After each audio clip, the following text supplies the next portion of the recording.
Good afternoon, ladies and gentlemen. Thank you for your presence. It's a pleasure to have Foreign Secretary Dominic Raab joining Foreign Minister Shah Mahmood Qureshi for this joint stakeout. The Foreign Secretary's visit is a continuation of the recent contacts between the leadership of the two countries. The two prime ministers spoke on 18th of August. The two ministers had conversations on 16th and 27th of August. The Foreign Secretary visited Dorkham earlier this morning, and the two sides had talks. The minister coming just out of the talks, full spectrum discussion on bilateral issues, the situation in Afghanistan, and I would like to invite the two ministers to interact with you, starting with Foreign Minister Qureshi. Thank you. I'm pleased to welcome you to Pakistan. Your first trip in an official position. I am told that you've been here before in a different capacity, but now in your official capacity, you are in Pakistan, and we welcome you. I wanted to share, ladies and gentlemen, we've had a good discussion on a host of things. Obviously, Afghanistan dominated conversation. The evolving situation in Afghanistan is of paramount importance to them, us, everyone, the region, and the world. So we did have a good discussion on that, and we also had a very good discussion on where our bilateral relations stand.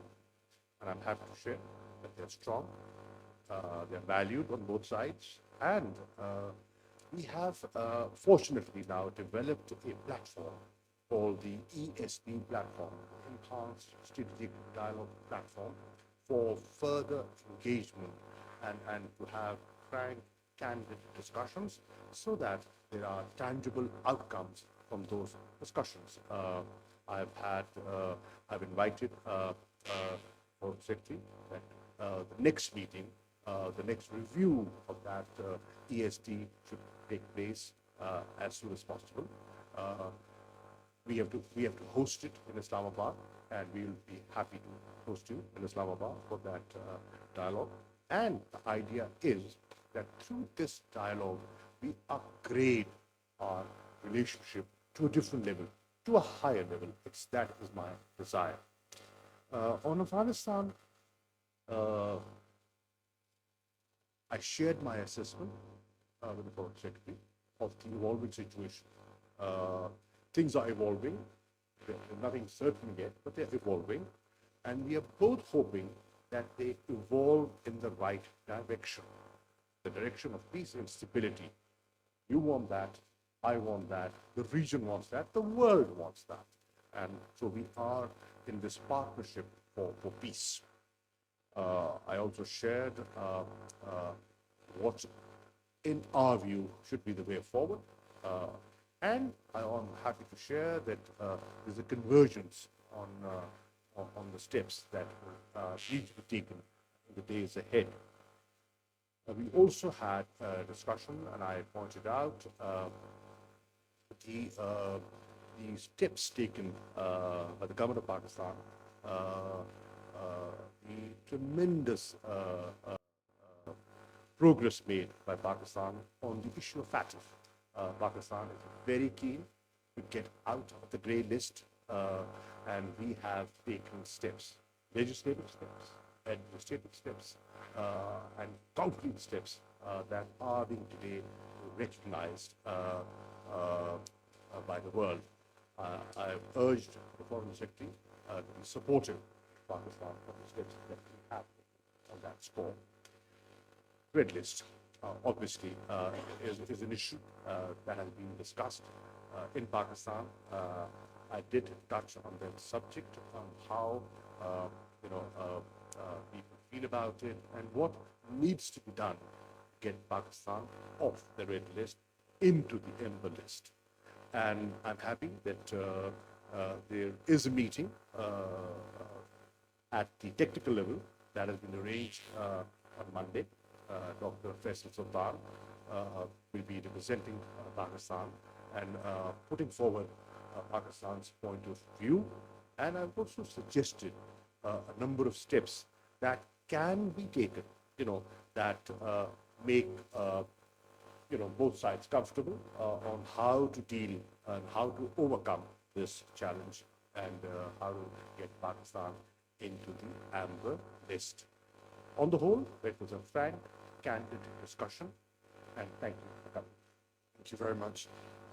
Well, first of all, can I say what a pleasure it is to be here in Pakistan, to have a very good, constructive, cordial meeting with His Excellency Foreign Minister Qureshi, both on Afghanistan, but also the opportunities for the bilateral relationship. I look forward to seeing the Prime Minister later on today. The bedrock, the basis of the UK-Pakistan relationship is very strong. And like His Excellency, the UK has desire, the will, and to take it to the next level. We also have very clear and shared interests in the future of Afghanistan. After the Kabul airlift, we evacuated over 15,000 people to the UK, which was unprecedented for modern times, certainly for the UK. And we're working together to continue the secure, safe passage for those who haven't yet made it out of Afghanistan, whether they're British nationals or indeed those who have worked for us. It was important to have the opportunity, and I'm very grateful to the government for making this possible, to go up to talk and to see for myself the situation on the ground, and talk to people on the ground and really understand it at that level. As for the UK, very mindful of the situation for Afghanistan's neighbours. We will be shouldering our humanitarian responsibilities. We've increased our aid budget for Afghanistan this year to £286 million, and we will also be supporting those countries who face the greatest demands for those who may be displaced in the weeks ahead. We've also sent a team, a 15-person rapid deployment team to the region as a whole to make sure that we can help with the logistics, the practical arrangements. We also discussed for allowing people safely and securely to cross borders if it's into third countries to get back to the UK. And of course, that's a way of easing the burden on some of Afghanistan's neighbours. I'm also pleased to announce that today we're releasing the first tranche of that extra aid money that I mentioned. We are sending up to £30 million of life-saving support to Afghanistan's neighbours, and that will include Pakistan, so that there is the money to provide the basics, the shelter, the household necessities, the sanitation for those who come across the border. We recognise this problem. We want to be part of the solution with such a key partner. We also stand by our commitments for Afghanistan's future. I think there are a number of priorities that we discussed today. That humanitarian lifeline, preserving regional stability, holding the Taliban to the assurances they made, making sure that deeds follow words, and of course making sure that Afghanistan cannot be used and will not be used as a base or a safe haven for terrorist groups in the future. We're building, and it's important for us all to work together to build an international grouping, coalition around these core elements, around safe passage, around all the other elements, strategic and otherwise, whether it's through the G7, NATO, we've had a recent UN Security Council resolution, and of course the regional partners are going to be absolutely key to forging a way forward. Pakistan's support and role will be vital, and if we come together in that way, with all of those that are interested and want a positive way forward, we will be able to exercise the maximum moderating and positive influence on the Taliban. We have a shared interest in supporting a stable and peaceful future for Afghanistan. And I thought with a very good conversation we had about the commonality of interest and how we pursue that going forward. We also discussed all of the bilateral issues that His Excellency raised. We listened, we understand the concerns on issues like the Red List, and all the more important that as close partners, we really intensify the bilateral relationship, particularly with, I think, a big anniversary for our bilateral relations, which is coming next year. Thank you very much, and it's a great pleasure to be here. Thank you very much. I understand the ministers have time for a couple of questions. Would you kindly introduce yourself while posing the question. Gentleman on the left side, right side, sorry. Thank you, Mr. Foreign Secretary. Welcome to Pakistan. This is Naveed Siddiqui from Dawn News. I have a question regarding the red list. In the backdrop of red list decision, the relationship between Pakistan and the UK seems to be strained. Even the people of Pakistan are very much annoyed with this biased decision of the British government.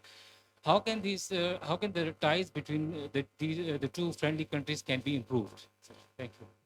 Well, thank you. Look, I totally understand the impact it has on both Pakistani and British nationals. Our community is one of the great things about our relationship. It's built on the very personal relations by the diaspora in this country and the British Pakistani diaspora in the UK. So these things are important. I'm also commend the efforts of the government of Pakistan to contain the pandemic. We're working to manage the impact of COVID on both countries of a shared interest. It's an international challenge, not a domestic or national level challenge. So we do understand that this is a sensitive issue and a difficult issue. We base our decisions on the technical evidence, the scientific basis, and I understand that that's often contested, which is all the more reason why it's, I think, good that the Pakistan's special advisor to Prime Minister Khan, Dr. Sultan, will be holding expert-level talks with UK public health authorities. We want to find a way through.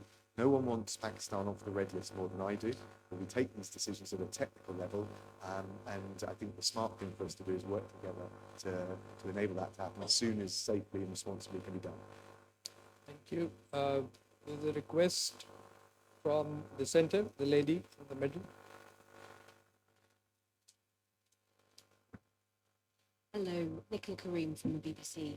The first one to the Foreign Secretary. We've seen the Taliban issue a statement today following the meeting with Simon Gass in Qatar. Can you tell us if anything substantial came out of that meeting? And secondly, the £286 million in aid, who will that be handed to? And to Mr. Qureshi, hello sir, can you tell me if your relationship with the Taliban is going to be conditions-based? And if so, what will those conditions be? Well, thank you very much. So we need to face up to the new reality in Afghanistan. We've got a new charge d'affaires for Afghanistan based in Doha, Martin Longdon, and on top of that, Simon Gass, the Prime Minister's Special Envoy. The approach that we're taking is we don't recognise the Taliban as a government. Actually, the UK doesn't engage in the practice of recognising governments as opposed to states. But we do see the importance of being able to engage and have a direct line of communication. And the reason being is clearly there are a whole range of issues that need to be discussed, including, first and foremost at the moment, the question of safe passage of British nationals and our so-called Arab workers, the Afghans who work for the UK government. We need to be able to convey direct messages on these things. There are particular cases outstanding, which I won't go into because of the sensitivity, but we need to be able to have that dialogue. And I would say more generally, the Taliban has made a series of undertakings, and some of them are positive at the level of words, but we need to test them and see that they are translated to deeds. Can't do that unless we have at least some channel dialogue. In terms of the aid, look, there are two areas of focus. And again, this comes back to the test, some of the early tests for Taliban. No one wants to see the economic and social fabric of Afghanistan collapse. And can't see how that would be in the interest of the Taliban, let alone ordinary Afghans. We certainly don't want to see that happen.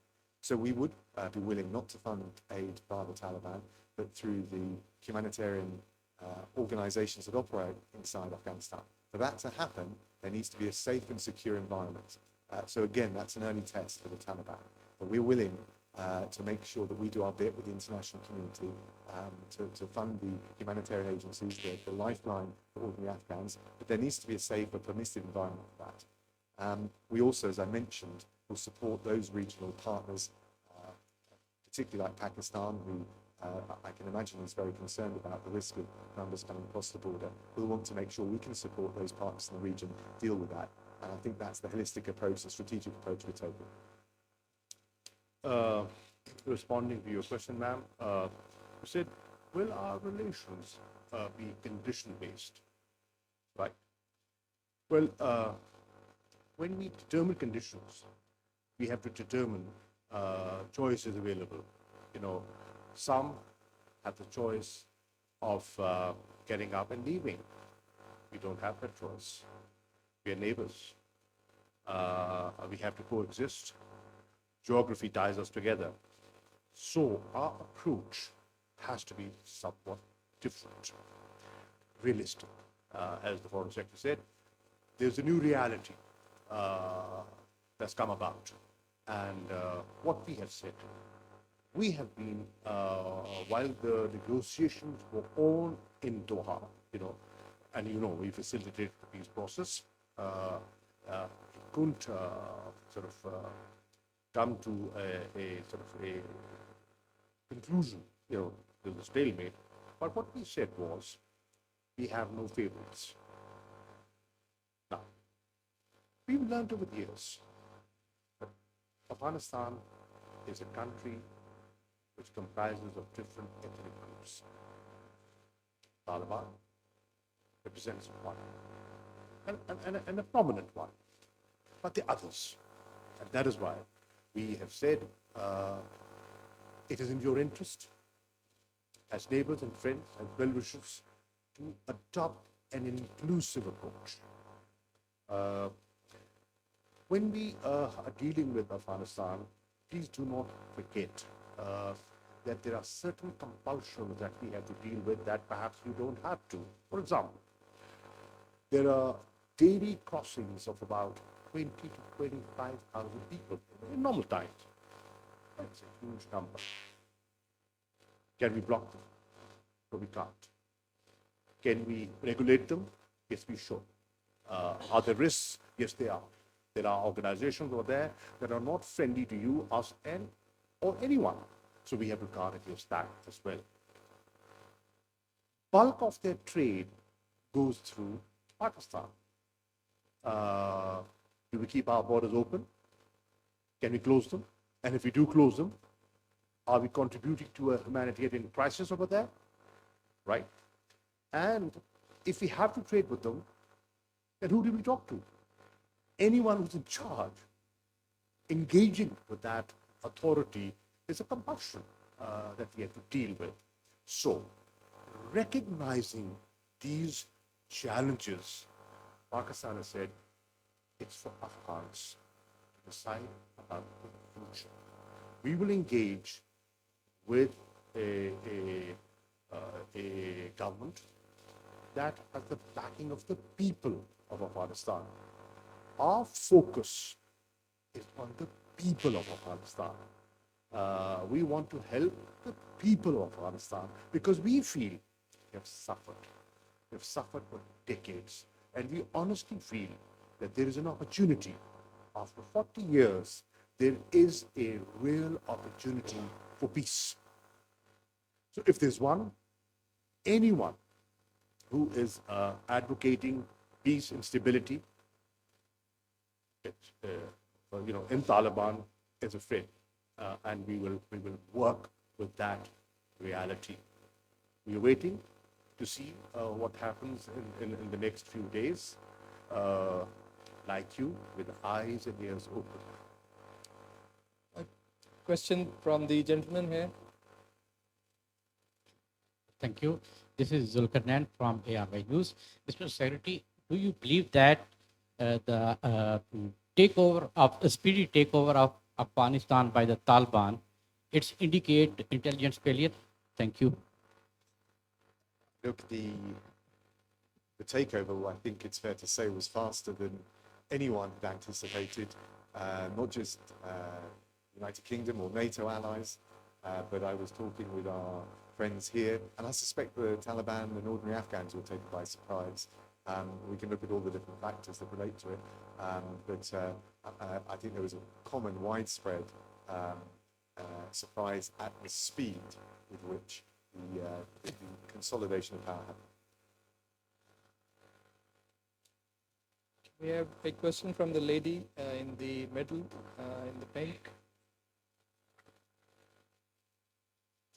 Hi, I'm Emma Clark from AFP, and this is a question for Mr. Raab. You've said that you want nations to exert maximum moderating influence. What are you looking for from the Taliban? And also, is there a danger of pushing them too far and the group turning inward and embracing radical tendencies? I think it's a good question. I think we need to set some early tests. Of course, actually on the evacuation between the middle of August and the end of August, there was dialogue on the ground, and we wouldn't have got 15,000, more than 15,000 people out without at least some measure of constructive dialogue with the Taliban. So we note that. There have been further undertakings made, and so to address your point, I think we would hold them to the undertakings that they have made, and test the sincerity and the will to deliver on those. The kinds of things we're talking about are reflected now in the UN Security Council resolution that the UK pushed very strongly for with France and the US. We noticed that Russia and China abstained, acquiesced, I like to think of it. We need to bring a stronger basic consensus about those issues. I think the Security Council resolution raises many of the issues that I've discussed, described to you today, also His Excellency Foreign Minister. And we need to try and forge a stronger group of countries and a wider group of countries around those basic issues. More inclusive government, safe passage out, no safe haven for terrorism, humanitarian lifeline that it's in all sides' interest to see allowed and preserved to preserve regional stability, and a range of other things. So I think it's important at this stage to set or to judge the Taliban by these early, initial, probably quite modest tests and see whether they can deliver. And I hope that answers and reconciles what I think is a reasonable challenge for the international community. Okay. Yes, I think that's what I'm describing. If you said early tests based on what they have said they're willing to do, I think that's a perfectly reasonable approach. Holding any regime or set of leaders to undertakings they've made, I think is reasonable. Can we have a question from the gentleman in the middle? This is Zaid Farooq Malik, editor of the Daily Metro Watch. Mr. Qureshi, you have tell us about all the things, Afghanistan, Qatar, Red List. You did not spoke on Kashmir. It's a big issue. There is a lot of human rights violations. The dead bodies are not safe. They cannot bury them on their will. Your comments, please, sir. I got your question. In fact, I did. And I drew the attention of the Foreign Secretary on how Sayyid Ali Gilani's family was treated yesterday, the way his body was snatched by the security forces, couldn't even get a decent burial. That's a fundamental right, which the family and the old man at 92 was denied, and people feel very strongly about it. And what they do not realize, yeah, okay, you can stop that, but there will be funerals all over Pakistan. There's going to be one today in Islamabad. Every parliamentarian, every minister, president, everyone will go there. You know, had you not been there, I would have been there. Right? So you cannot suppress, human feelings and sentiments. So I did talk about that. The atrocities, yes. And let me be honest, the Foreign Secretary very clearly said, our position on Kashmir is no. It's a stated position. But that does not stop us from raising human rights issues. And if they do that, thank you.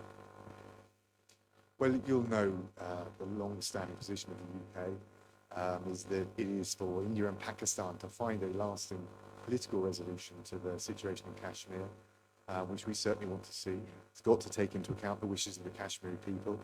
It's not for the UK to prescribe or impose a solution or even to act as a mediator. We encourage both sides to maintain a positive dialogue, a constructive dialogue, which is going to be necessary if there's going to be a lasting diplomatic solution. Of course, the pace, the scope, the modalities will be for them to decide. Thank you, ladies and gentlemen. I am afraid we don't have time for more questions. Thank you. Thank you so much.